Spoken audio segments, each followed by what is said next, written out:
વડોદરામાં કાસમાલા ગેંગનો સાગરીત ઝડપાયો છે। ગેંગના શાહિદ ઉર્ફે ભૂરિયાની ધરપકડ કરવામાં આવી છે તો એમડી ડ્રગ્સ સાથે રંગે હાથ ઝડપાયો છે। પોલીસે 2.80 ગ્રામ ડ્રગ્સનો જથ્થો જપ્ત કર્યો છે। તો ગુજરાત ટેકરા વિસ્તારમાં આ ડ્રગ્સ વેચવામાં આવતો હતો અને ઝીપલોક પાઉચમાં મળી આવ્યું હતું ડ્રગ્સ। એફએસએલમાં પાવડર મેફેડ્રોન હોવાની પુષ્ટિ થઈ છે તો સપ્લાયર તરીકે સુરતના શખ્સનું નામ પણ બહાર આવ્યું છે। સુરતના સાજીદ પટેલનું નામ બહાર આવ્યું છે તો શાહિદ સામે અત્યાર સુધીમાં 14 ગુના પણ નોંધાઈ ચૂક્યા છે। ગુજસીટોક હેઠળ ગુના નોંધી દેવામાં આવ્યા છે તેમજ જામીન પર છૂટ્યો હતો અને જામીન પર છૂટ્યા બાદ ફરી એકવાર ઝડપાયો। પોલીસે એનડીપીએસ એક્ટ હેઠળ ગુનો નોંધ્યો છે। સુરેન્દ્રનગરના થાન શહેરી વિસ્તાર સહિત આસપાસના ગામોમાં ચેકિંગ કરાતા ગેરકાયદેસર ખનીજ સંપત્તિનું વહન કરતા ડમ્પરો ઝડપી પાડવામાં આવ્યા છે। ગેરકાયદેસર ખનીજ સંપત્તિ અને 7 ડમ્પરો સહિત અંદાજે 2 કરોડનો મુદ્દામાલ કબજે કરવામાં આવ્યો છે તો ઝડપાયેલા ડમ્પરોના માલિકો સામે કાર્યવાહી પણ હાથ ધરવામાં આવી છે। સંવાદદાતા અક્ષય અમારી સાથે જોડાઈ ગયા છે। અક્ષય, ગેરકાયદેસર જે ખનીજ સંપત્તિ છે તેનું વહન કરવામાં આવી રહ્યું છે, હાલ કયા પ્રકારે કાર્યવાહી હાથ ધરવામાં આવી છે? ચોક્કસથી વાત કરવા તો થાન પંથકમાં કાર્બોસેલ તેમજ અન્ય ખનીજો પર તંત્ર દ્વારા જે છે એ તવાઈ બોલાવવામાં આવી રહી છે। તેને લઈ અને ખનીજ માફિયાઓ દ્વારા દિવસના બદલે હવે મોડી સાંજે કે રાત્રિના સમયે આ ખનીજોનું ગેરકાયદેસર વહન કરવામાં આવી રહ્યું છે। ત્યારે પોલીસ દ્વારા મોડી રાત્રિના સમયે આ ગેરકાયદેસર ખનીજ વહન ઝડપી પાડવામાં આવ્યું છે। કુલ 7 ડમ્પર સહિત ₹2 કરોડનો મુદ્દામાલ છે હાલ કબજે કરી અને તમામ જે ડમ્પરોના માલિકો છે તેમની સામે કાયદેસર કાર્યવાહી જે છે હાલ હાથ ધરવામાં આવી છે। જે અક્ષય, સમગ્ર માહિતી બદલ આપનો આભાર। બનાસકાંઠામાં લગ્નમાં ગયેલ પરિવારના ઘરે ચોરીને અંજામ આપવામાં આવ્યો તો અમીરગઢના ઘાટા ગામમાં આ ઘટના સર્જાઈ। દાગીના સહિત 1.67 લાખના મત્તાની ચોરી થઈ। ધોળા દિવસે ચોરી કરી તસ્કરો ફરાર થઈ ગયા તો રોકડ 60,000 અને દાગીનાની ચોરી થઈ।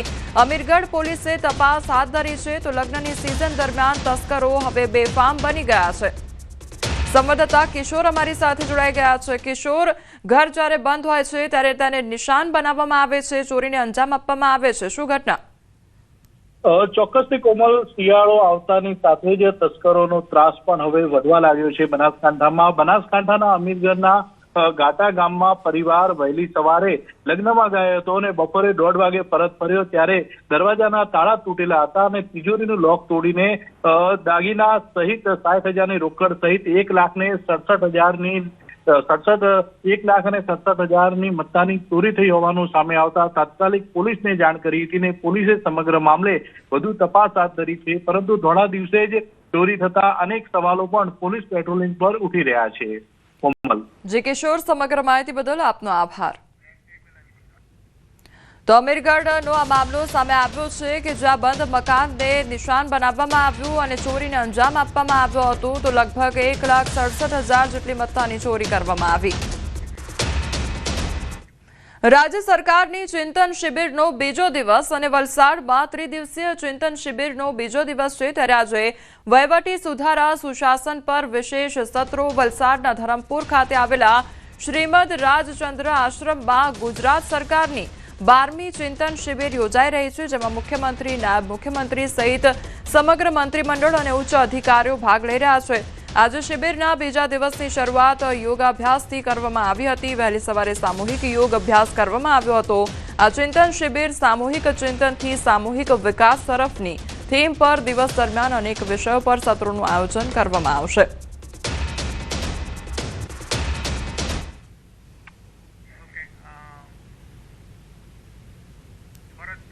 સંવાદદાતા ભરત અમારી સાથે જોડાઈ ગયા છે। ભરત, ચિંતન શિબિરનું આયોજન કરવામાં આવ્યું છે, શું અપડેટ? બિલકુલ, સરકારની 12મી ચિંતન શિબિર વલસાડના ધરમપુરના શ્રીમદ રાજચંદ્ર આશ્રમમાં યોજાઈ રહી છે। આજે ચિંતન શિબિરનો બીજો દિવસ છે। આ ચિંતન શિબિરની અંદર 3 દિવસ સુધી ચાલનારી આ ચિંતન શિબિરમાં રાજ્યના મુખ્યમંત્રી, ઉપમુખ્યમંત્રી સહિત સમગ્ર જે સરકારનું આખું મંત્રીમંડળ છે એની સાથે રાજ્યના તમામ સંધિ અધિકારીઓ 250થી વધુ સંધિ અધિકારીઓ પણ આ ચિંતન શિબિરમાં ઉપસ્થિત છે। આજે ચિંતન શિબિરના બીજા અધિકારીઓએ છે એ યોગાભ્યાસ કર્યો હતો આમ સ્ટ્રેસ ઘટાડવા અને સાથે સાથે એકાગ્રતા વધારવા માટે યોગાનું વિશેષ મહત્વ માનવામાં આવે છે. આથી આ ચિંતન શિબિરમાં શ્વાસ પ્રત્યે પણ એને પણ વિશેષ ધ્યાન રાખવામાં આવી રહ્યું છે. ગઈકાલે પણ દિવસ દરમિયાન આખા અનેક સેશનો યોજાયા હતા, ચર્ચા સભાઓ યોજાઈ હતી, વિચાર વિમર્શ થયા હતા અને સાથે સાંજના સમયે મંત્રીમંડળની મુખ્યમંત્રી, ઉપમુખ્યમંત્રી સહિત રાજ્યના અન્ય મંત્રીમંડળ અને રાજ્યના અધિકારીઓએ છે હળવાશથી પળો માણી હતી અને ક્રિકેટ મેચ રમ્યા હતા. મુખ્યમંત્રીની સાથે રાજ્યનું જે મંત્રીમંડળ છે તે અને રાજ્યના અધિકારીઓની 4 ટીમો વચ્ચે મેચ પણ યોજાઈ હતી. આમ એક સુમેળભર્યા વાતાવરણની અંદર ચિંતન શિબિર છે યોજાઈ રહી છે અને રાજ્યનો આગામી સમયનો વિકાસનો રોડમેપ છે એ તૈયાર કરવા માટે અત્યારે મંથન ચાલી રહ્યું છે. જી ભરતસિંહ, સમગ્ર માહિતી બદલ આપનો આભાર. છોટાઉદેપુરમાં રખડતા આખલાનો આતંક જોવા મળી રહ્યો છે. નગરના મુખ્ય માર્ગ પર 2 આખલા વચ્ચે યુદ્ધ જોવા મળ્યું. જાહેરમાં આખલા બાખડતાનો વિડીયો પણ સામે આવ્યો છે. આખલાના યુદ્ધને લઈને વાહન ચાલકો મુશ્કેલીમાં મુકાઈ ગયા છે.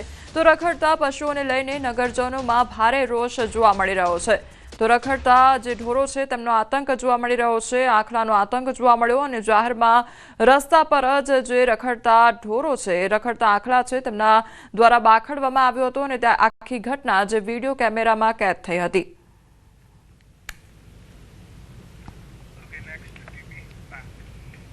અમદાવાદમાં ગુનાહિત પ્રવૃત્તિને રોકવા પોલીસનો પ્રયાસ હાથ ધરવામાં આવી રહ્યો છે. ત્યારે હવે પોલીસના લોગો સાથેના ઓટો રિક્ષામાં સ્ટીકર લાગ્યા છે. સ્ટીકર પર પોલીસ સ્ટેશનનું નામ અને નંબર લગાવવામાં આવ્યા છે. તો નંબર પરથી રિક્ષાની પૂરી માહિતી મળી રહેશે. કોઈ ફરિયાદ હશે તો સરળતાથી માહિતી મળી જશે. ગેરકાયદેસર ચાલતી રિક્ષા પર પણ રોક લગાવવામાં આવશે. તો પોલીસનો પ્રયાસ સરાહનીય છે તેવું રિક્ષા યુનિયન દ્વારા કહેવામાં આવી રહ્યું છે. સ્ટીકર લગાવવા પૂરતી વ્યવસ્થા કરવા માંગ કરવામાં આવી. તો સ્ટીકર લગાવવા માટે પોલીસ સ્ટેશનમાં લાઈન લાગે છે અને સમય પણ બગડે છે તેવું કહેવામાં આવ્યું છે.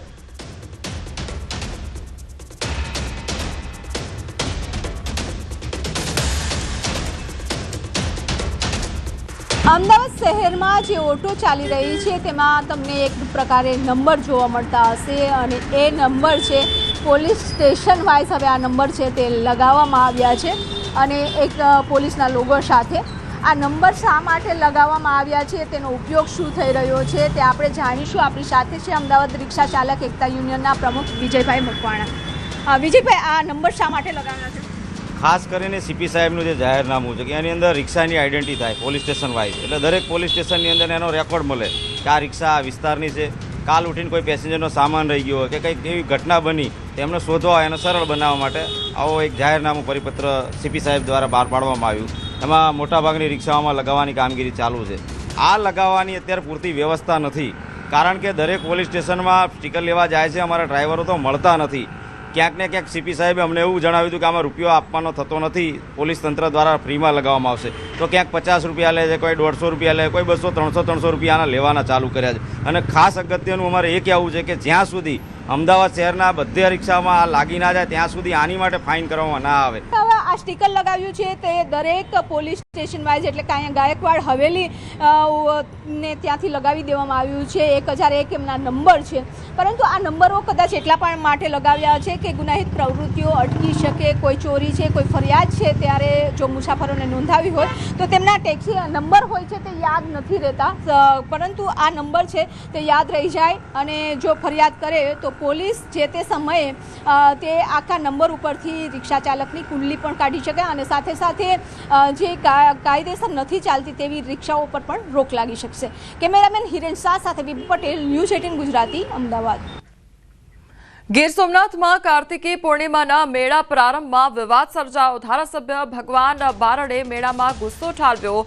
મેળાનો પ્રારંભ વહેલો કરી દેવાતા ગુસ્સે થયા. તો ટ્રસ્ટે ધારાસભ્યને 5.5 કલાકનો સમય આપ્યો હતો. મેળાનો પ્રારંભ 5 વાગે કરી નાખતા ગુસ્સો ઠાલવ્યો. તો ધારાસભ્ય ભગવાન બારડે કહ્યું, આ અમારું અપમાન છે, આ રીતે કરવું હોય તો આમંત્રણ ન આપો તેવું પણ કહેવામાં આવ્યું છે.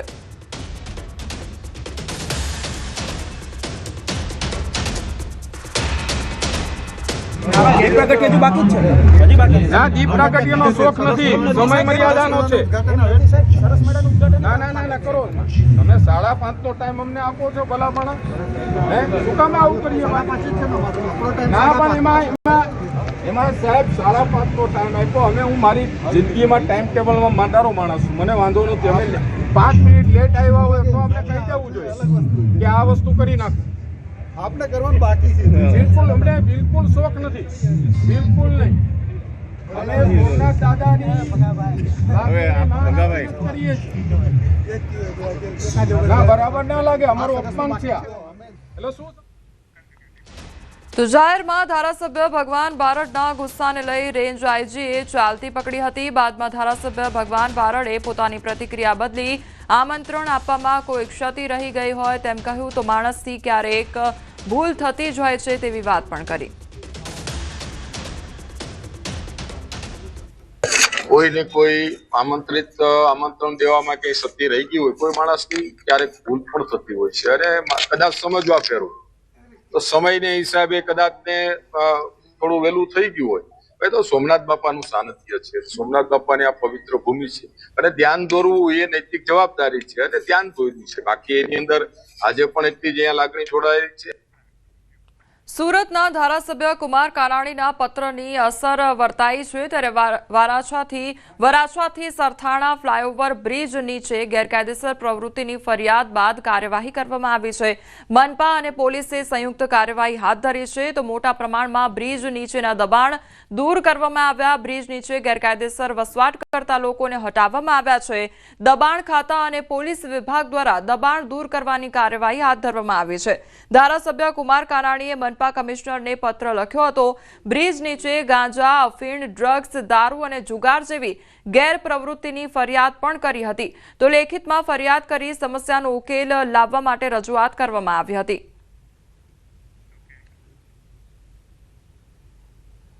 हमने यहाँ पे एक पूरा क्लीन अप जो ऑपरेशन है इसको अंजाम दिया है. साथ ही के साथ पूरे जोन 1 के सारी पुलिस स्टेशन में, जिसमें Gakodra police station, Sarthana police station आती है, इनके नीचे भी जो ब्रिज के नीचे जो लोग गैरकायदेसर तरीके से रहते हैं उनका भी हम क्लीन अप ऑपरेशन हम आज कर रहे हैं. साथ ही के साथ ये एक दिन का काम नहीं है और इसमें हम फ्रिक्वेंटली इस ऑपरेशन को हाथ धरेंगे. પોરબંદર શહેરમાં વર્ષોથી વાહન ચાલકો અને રાહદારીઓ માટે માથાના દુખાવા સમાન ટ્રાફિકની સમસ્યા દૂર થશે. ત્યારે ટ્રેનની અવરજવર દરમિયાન દિવસમાં 25 થી 30 વખત ફાટક બંધ થવાથી ટ્રાફિકની સમસ્યા રહે છે. તેથી મનપા રેલવે વિભાગ સાથે સંકલન કરી ભદ્રકાલી ફાટક પર ઓવરબ્રિજ અને કડિયા પ્લોટ ફાટક નજીક અંડરપાસ બનાવવા જઈ રહી છે. જેના માટે જરૂરી ટોપોગ્રાફી રિપોર્ટ અને નકશા તૈયાર કરવાની કામગીરી શરૂ કરવામાં આવી છે.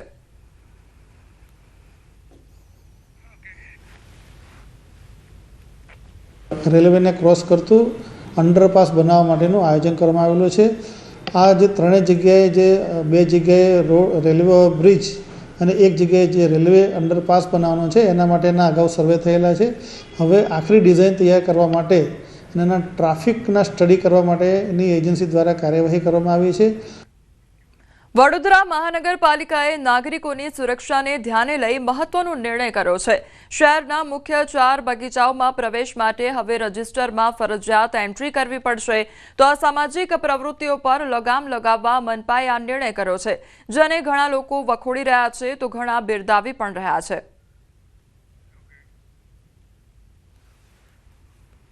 આ લોકો શું કરશે કે હમણાં ધીરેથી નોંધણી કરાવશે, પછી 2-4 મહિના પછી કહેશે કે હવે એન્ટ્રી ફીના 5 રૂપિયા 10 રૂપિયા એમ કરીને એક જાતનો શહેરવાસીઓ પર જે મનોરંજન કરવા માટે આવે છે બાળકો અને શહેરના લોકો એમના ઉપર મામૂલી ટેક્સ નાખશે. નહીં અસામાજિક તત્વો માટે તો તમે આટલું મોટું તો સ્ટાફ રાખ્યો છે, પ્રજાના પૈસા આટલો મોટો સ્ટાફ રાખ્યો છે, બરાબર છે, અને CCTV કેમેરા આટલા બધા નાખ્યા છે, તો અસામાજિક તત્વની તો વાત જ ના આવે. આ રજીસ્ટ્રેશન સારું છે, એ કરવું જ જોઈએ. મતલબ અમે પહેલાં જ્યારે આવતા હતા ત્યારે અહીંયા કેટલા બી નક્કામાં લોકો બેસી રહેતા હતા કે છેડછાડ કરે આમ તેમ, એટલે આ વસ્તુ સારું કર્યું છે કે રજીસ્ટ્રેશન કરીને જવું જોઈએ. હવે અમે મતલબ અહીંયા સ્ટડી માટે કે પછી પિકનિક માટે કે મારા ફેમિલી સાથે આવીએ તો અમે સારું મહેસૂસ કરીએ છીએ અહીંયા આવીને. આ નિર્ણયને અમે વખોડીએ છીએ, કારણ કે આ ઐતિહાસિક બગીચો છે. ગાયકવાડ સાહેબે જનતા માટે ખુલ્લો મૂકેલો આ બગીચો છે. જનતા અવરજવર કરી રહી છે, પરંતુ હાલમાં આ જ કમાટી બાગમાં કમિશનર સાહેબની કેમ્પ ઓફિસર છે, ત્યાંથી કંઈક ફાઇલ એક હતાપીની ગાયબ થઈ ગઈ છે. એના કારણે કદાચ આ નિર્ણય લીધો હોય તેવું લાગી રહ્યું છે. બીજું એમને એવું કહે છે કે અસામાજિક તત્વો અહીંયા આવી રહ્યા છે. તો આ કમાટી બાગમાં અસંખ્ય સીસીટીવી કેમેરા છે, સિક્યુરિટી ગાર્ડના અહીંયા ઢગલા છે. તો ક્યાંથી અસામાજિક તત્વો, અને અસામાજિક તત્વો તો પકડો, તમે સીસીટીવી કેમેરાથી પકડો. જો તમે વડોદરા શહેરના સયાજી બાગમાં મુલાકાત લેવાનો વિચાર કરી રહ્યા હોય તો હવે તમારે ફરજિયાત જે છે તે અહીંયા પોતાની નોંધણી કરાવવી પડશે. અને સીધા દ્રશ્યો જે છે તે સયાજી બાગનો જે ગેટ નંબર 2 છે ત્યાંના બતાવવાનો પ્રયત્ન કરીશું કે અહીંયા વિશેષ સ્ટાફ જે છે તેની વ્યવસ્થા કરવામાં આવી છે. બહારથી જે કોઈ લોકો અહીંયા આવે છે, સહેલાણીઓ આવે છે, એ તમામ લોકોની નોંધણી જે છે તે અહીંયા કરવામાં આવી રહી છે. આ નોંધણી કરવા માત્ર એક જ ઉદ્દેશ્ય છે કે જે અસામાજિક તત્વોનો આતંક જે છે તે શહેરમાં દિવસે ને દિવસે વધી રહ્યો છે, એ આતંકને ટાળવા માટે આ નિર્ણય જે છે તે કોર્પોરેશન દ્વારા લેવામાં આવ્યો છે. મહત્ત્વની વાત છે કે જે સયાજી બાગ છે, કમાટી બાગ છે, ત્યાં લોકો પોતાના પરિવાર સાથે આવે છે. તો યુનિવર્સિટીના જે વિદ્યાર્થીઓ હોય છે તેઓ અભ્યાસ માટે પણ આવે છે. તો કેટલીક વખત અઘટિત ઘટનાઓ જે છે તે બનતી હોય છે. એટલે આ તમામ પ્રકારની ઘટનાઓ જે છે તેના પર નિયંત્રણ લાવવા માટે આ જે મુસાફરો છે, સહેલાણીઓ છે, તેમના માટે નોંધણી જે છે તે અહીંયા ફરજિયાત કરવામાં આવી છે. એટલે હવે જો તમે કમાટી બાગમાં આવશો તો તમારે અહીંયા ગેટ નંબર 2 પર નોંધણી કરવાની રહેશે, અને ત્યારબાદ જ તમે આ જે બાગ છે તેમાં પ્રવેશ મેળવી શકશો. હાર્દિક દીક્ષિત, ન્યૂઝ 18 ગુજરાતી, વડોદરા. આ મહત્વનો નિર્ણય હવે રાજકીય રંગ પકડી રહ્યો છે. કોંગ્રેસના એક જૂથે કોર્પોરેશન કચેરીએ આવેદનપત્ર આપીને નિર્ણય પાછો ખેંચવાની માંગ કરી છે. તો કોંગ્રેસનું કહેવું છે કે રજિસ્ટરમાં એન્ટ્રી કરવાનો નિર્ણય નાગરિકોનું અપમાન છે, પરંતુ ડેપ્યુટી મ્યુનિસિપલ કમિશનરે સ્પષ્ટ જણાવ્યું છે કે આ નિર્ણય માત્ર નાગરિકોની સુરક્ષાને ધ્યાનમાં રાખીને લેવામાં આવ્યો છે અને આગામી સમયમાં શહેરના તમામ 135 બગીચાઓમાં આ વ્યવસ્થા લાગુ કરવાની વિચારણા ચાલી રહી છે. આવો તગલખી નિર્ણય લીધો, સૌથી શરમજનક વાત, અને વડોદરા શહેરના નાગરિકોનું અપમાન કર્યું છે. અમે અસામાજિક તત્વો છે. છેલ્લા 30 વર્ષથી મોર્નિંગ વોકમાં આવતા હોય કે બપોરે આનંદપ્રદ માટે આવતા હોય તો સૌ પ્રથમ એમાં નિષ્ફળ ગયેલા એમના અધિકારી, સિક્યુરિટી ઓફિસર મંગેશ જયસ્વાલને તાત્કાલિક હોદ્દા પરથી દૂર કરો અને આ ફતવો તાત્કાલિક ખેંચો, કારણ કે વડોદરા માટે શરમજનક અને સંસ્કારી नगरी માટે અમને બદનામ અને અમારું આ અપમાન છે. कमाटी बाग और उसके आसपास में रजिस्टर की गई थी. कॉर्पोरेशन की तरफ से ये निर्णय लिया गया था कि जो व्यक्ति सवेरे बाग में या कभी भी दिन में बाग में प्रवेश करते हैं तो वो रजिस्ट्रेशन करें, ताकि हमारे पास में वो डेटाबेस बने और असामाजिक और जो आपराधिक गतिविधियां हैं उनको नियंत्रण किया जा सके. सबसे बड़े हमारे जो गार्डन है, सयाजी बाग है, कोतरी गार्डन है, अकोटा गार्डन, कल्लार बाग है, वहाँ पे अभी हमने ये शुरू किया है ताकि किसी भी प्रकार